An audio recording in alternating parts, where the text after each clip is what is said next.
Planet Mission Part 1 by David Claiborne, as read by the author. New chapters every Monday. The full novel is available on Amazon.com and other online retailers. Links in the description.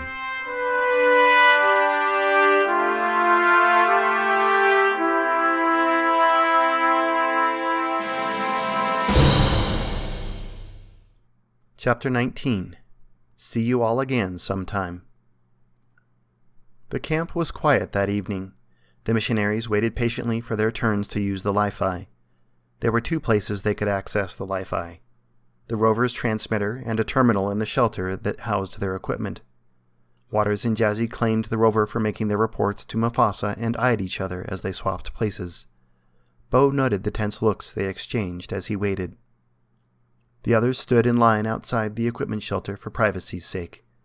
Bo and Junebug agreed to let Molly go first.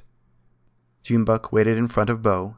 Tommy had smartly taken his turn before he announced the Li-Fi's availability and had no further need of it. He had his arm elbow-deep in the engine compartment of one of the colonists' flyers. "They just gave that thing to you?" Bo asked to pass the time while he waited his turn. Tommy pulled hard and almost fell backward as something broke off in the compartment. He grinned at Bo's comment and held up a tarnished and scored bolt, which he unceremoniously tossed over his shoulder.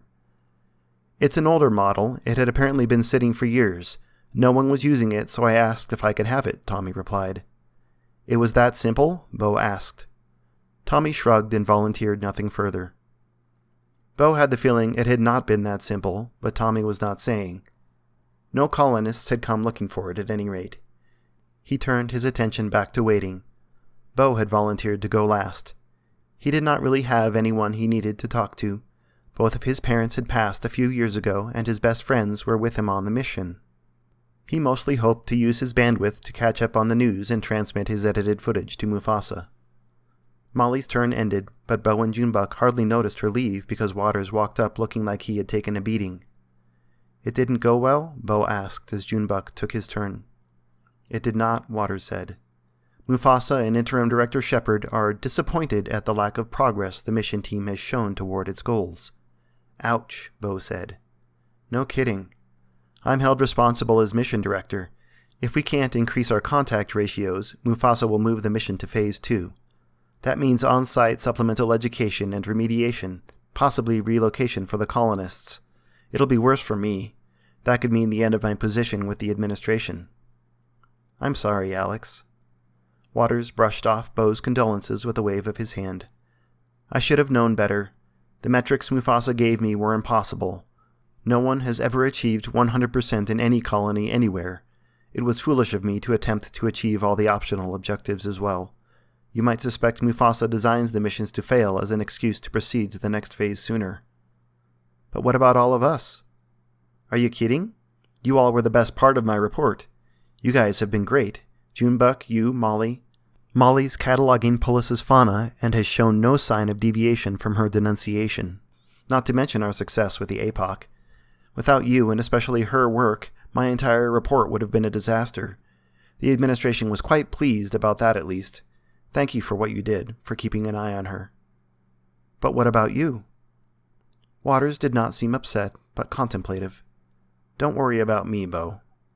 Waters walked away, and Bo did not have a chance to ask more questions, as Junebug emerged from the shelter looking relieved, and it was Bo's turn. The next day, Bo awoke and went about his usual morning routine. His partition of the shelter was looking untidy. He had a pile of dirty clothing on the floor that needed to be washed, and another pile of clean laundry that needed to be folded and put away. He selected a jumpsuit from the clean pile. Molly did not seem to mind his mess so long as the common area was clean. He decided to clean up anyway. She must have gotten an early start because she was not around. "Maybe I'll shoot some bee footage today, visit the APOC again," he said to himself as he worked. He finished tidying, grabbed a drone, and headed out. It was a long day. Bo did not return to camp until evening. He found Waters almost frantic. Junebug, Tommy, and even Jazzy were searching the camp. "Bo, I'm glad you're here. Have you seen Molly?" Waters asked him. "What? Why? No. I've been filming all day," Bo said. "No one has seen her. When do you last remember seeing her?" Waters said. "Yesterday when we were taking turns on the Li-Fi, I think," Bo responded. Was she home last night? Waters asked. Yes, wait. Now that I think about it, I don't remember seeing her last night. Did you check her room? We did, Waters said. Bo and Waters entered the shelter and peeked behind the partition that separated Molly's room from the common area. All her stuff is still here. We can't call her phone either, Waters said. She hardly uses her phone anyway, Bo said. Jazzy walked into the shelter. No one's found her yet. I wouldn't worry about it, Bo said. She's probably off doing her research. You know how the signals are here. She'll probably show up tonight. What's that? Bo said, spotting a tablet on her bed. It flashed a notification indicating she had a message. It's unlocked, Bo said, picking it up. Tapping the notification, a message popped up. It was from Molly herself. It looks like she recorded a log recently, Bo said. But why send it to herself? Hit play, Waters said. Molly's face filled the screen, and she began to speak. Bo, I think you're probably the one who will find this. I'm sorry. I've decided to leave the mission. By the time you find this, I'll already be with the colonists in the city. How the hell could she get in the city? Jazzy said. Molly's recording continued. I made a mistake. I should never have agreed to come on the mission. I should never have done what I did. I should have defended my family and defended my faith. She grew tearful as the message continued. The only thing for me to do now is ask everyone to forgive me. My parents, my brother, the colonists, the other missionaries, and you. I hope you can forgive me, and I hope that you understand. At least you'll have the shelter to yourself now. Goodbye, Bo. Say goodbye to everyone else for me. I hope I get to see you all again sometime. The message ended. It looks like she recorded it in her room. The timestamp is from last night, Bo said. No, Waters said. She was the best thing this mission had going. Speak for yourself. I've been able to report multiple successful contacts, Jazzy said. Waters ignored her. He pushed the door to the partition aside and walked out with a vacant look on his face. Jazzy watched him go and gave Bo a look. Some director, she said. He's doing the best he can with a difficult situation, Bo said. Psh, she said, and walked out herself. Bo decided to go find Waters. Bo wandered aimlessly because he had no notion of where Waters would go. Jazzy may have reported successful contacts to the administration, but Bo was certain that she had mischaracterized her interactions with the colonists. They all did, to an extent. He knew she had not actually administered any treatment. On the contrary, based on her own accounts, the colonists had attempted to treat her in their own way. With an unsuccessful report, and now Molly gone, the mission appeared to be collapsing around Waters. They would need a breakthrough and a lot of luck to turn things around. Jazzy was sure to take advantage of this situation as well. Her relationship with Waters was collapsing, and he needed to be there for her too. As a friend, of course. Anything else, well, he would see what happened. Waters would need to report that Molly had absconded, and the administration would be furious. He was the director. He would be held responsible. Fortunately or unfortunately, the Li-Fi window had closed, and they did not know when it would open again. Waters had some time, they had some time, but Bo did not know how long. Bo's feet carried him to the Apox pen. He took his seat on the crate where Waters had found him last time. He adjusted and turned to find the Apox staring at him from the other side of the wall. Still using that trick, are you? He said. Bo sat, and thoughts began to fill his head. Thoughts he had had before, but now they arose spontaneously, almost as if he had not willed them. You know why she left, don't you? She went to be with them. With them! She is one of them. She believes in him. You've known this. Against all she knows, against the mission and what the administration teaches, she's still a Christian. And why shouldn't she still be? What they did to her was terrible, what they did to her family. This is better for you, less of a distraction. You don't have to be her keeper any longer. Waters is falling apart. His directorship, his relationship. Now's your opportunity. I shouldn't take what was his, though. And why not? Jazzy is not property. Women are not property. Isn't that what the administration teaches? She can choose you if she wants. In the same way, the directorship is not his. It is given by the administration and can be taken by the administration, and given to whom they choose, for their glory. But he's a friend. It wouldn't be right. Oh, my friend, don't you see? None of that matters. Nothing at all matters. Your ideas of morality, what are they for? What consequence would you suffer for breaking them? I would hurt them. I could lose standing with the administration. Only if they found out. Don't you see? You don't believe in God, do you? Of course not. Then why worry about consequences if your execution is sound and your path clear? If no one will find out, why worry? All that matters is what you can get away with. Jazzy could be yours. A directorship could be yours. Maybe even the directorship of Mufasa. Impossible. Then the presidency. No. It's happened before. You know this. Don't you see? Can't you see? Do not let sentimentality bind you. Go, do, achieve. All you desire can be yours if only you are willing. This life is all you have, so make the most of it, isn't that what they say? Why waste it quivering and quavering over morality? Those are just rules that keep others in power. Stop worrying about how when you could simply do. What are you doing here? Jazzy asked as the mayor, Patience, I, and Jonathan galloped up to the camp on Arcuda. They dismounted quickly. Waters came out of the shelter. He had to watch and rewatch Molly's message yet again. He could not understand, but kept watching it anyway. Junebug put down what he was doing.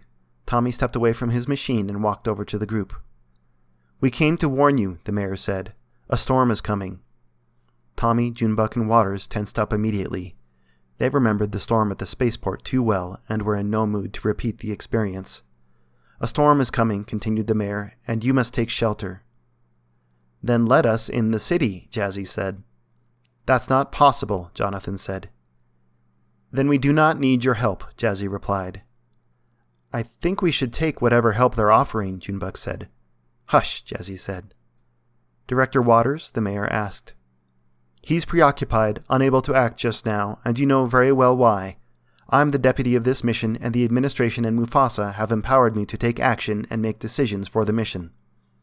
Waters did not argue, but let her proceed. Patience dismounted her Arcuda and walked to the team with her arms extended forward in a conciliatory gesture. Please let us help you. You need to come with us. We cannot let you in the city, but we can shelter you elsewhere in the valley where the storm will not harm you. The best way to shelter us would be in the safety of the city, Jazzy said. We told you that is not possible, Jonathan said sharply. Don't be fools.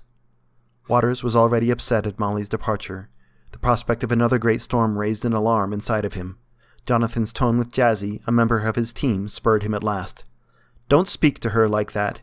You've no right to take a sharp tone with her. She's a doctor. She deserves your respect. The only way through a head so dense is with a sharp tool, Jonathan replied. Waters seethed, but before he could reply, the mayor interjected. Enough, Jonathan, the mayor said.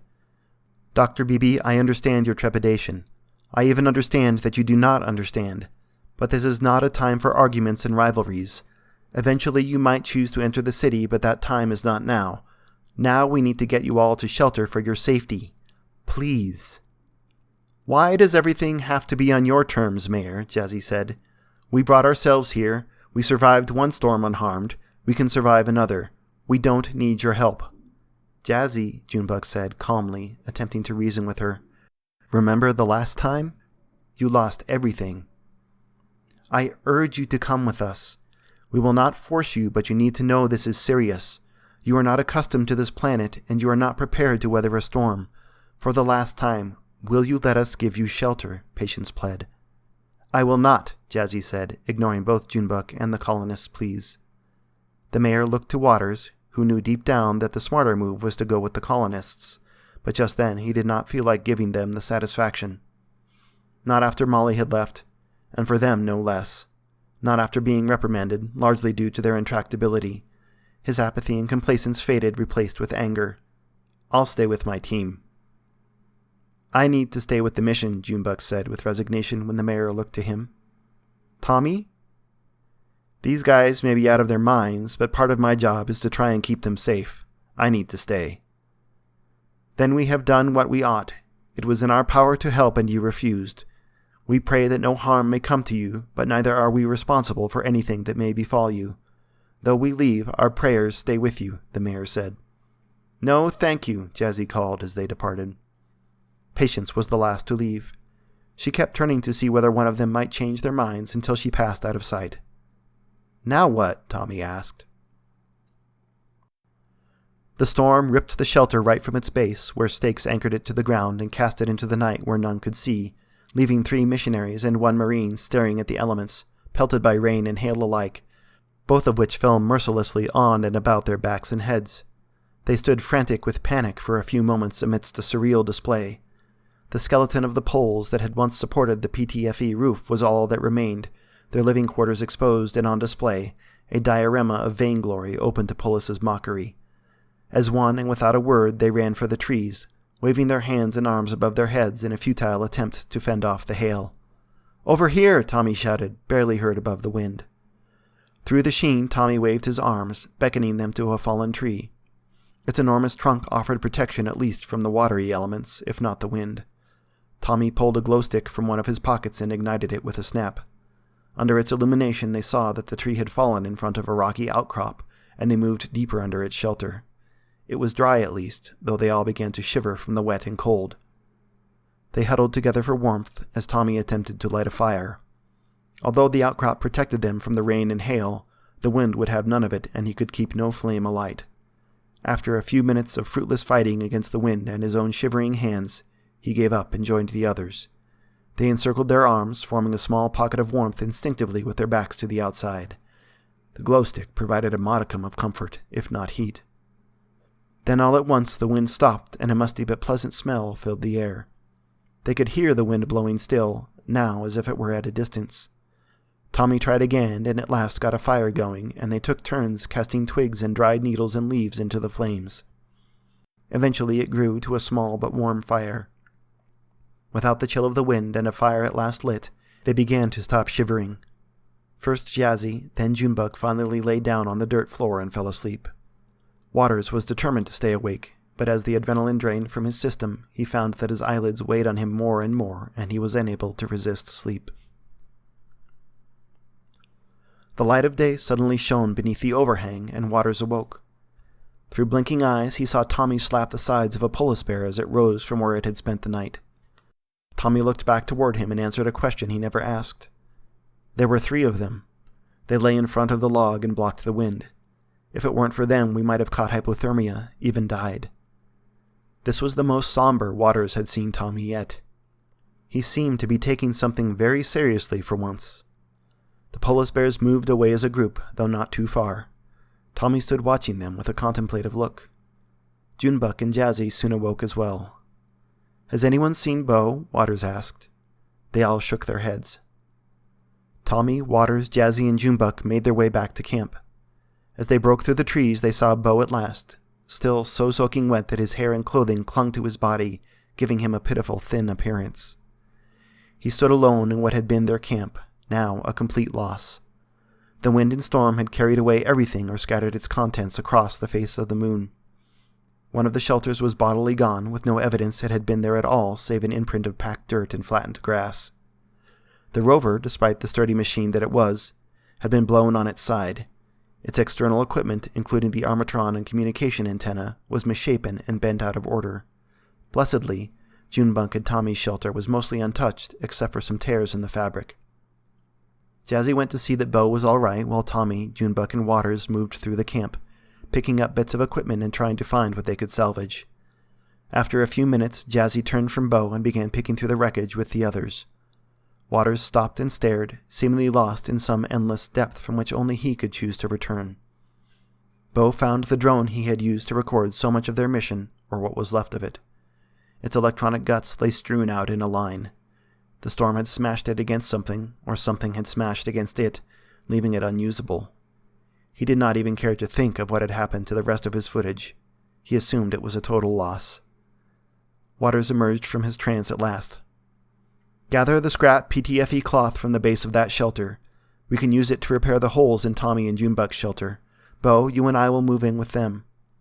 "What about Jazzy?" Bo asked. After we write it, Jazzy can have the rover to herself as the last remaining woman on the mission." Jazzy nodded as a silent acknowledgement passed between her and Waters. Bo dropped his broken drone, and his face flushed a little. "We're continuing the mission?" Junebug asked. "Of course we're continuing the mission," Waters said. They righted the rover with the help of the colonists and some Arcuda, then spent the next several days scouring the valley and hills trying to recover what they could. It was depressing and difficult. At the same time, Waters thought it was nice to work together for a change, except for Jazzy. Her clinic had remained mostly intact except for some holes in the fabric protected by its proximity to the city wall. She retreated to the interior of the clinic, alone except for Bo, who occasionally visited, and did not rejoin the group until night when she went to sleep in the rover by herself. It took nearly 2 weeks to scour the valley sufficiently for them to be satisfied they had recovered as much as they could, which was not much. Just a few empty crates and some miscellaneous equipment. Everything else was simply gone, torn to pieces by the storm or scattered across the moon. The last thing they had which remained intact was the APOC pen. Its walls had withstood the storm. Probably because the metal mesh allowed the wind to pass through rather than pushing it over, Junebug mused. The colonists helped, which made the work both easier and more difficult. Most of the colonists were kind enough, but Jonathan enjoyed reminding them that they could have been safe if they had only listened. In the end, it did not matter, because the missionaries received the care they needed.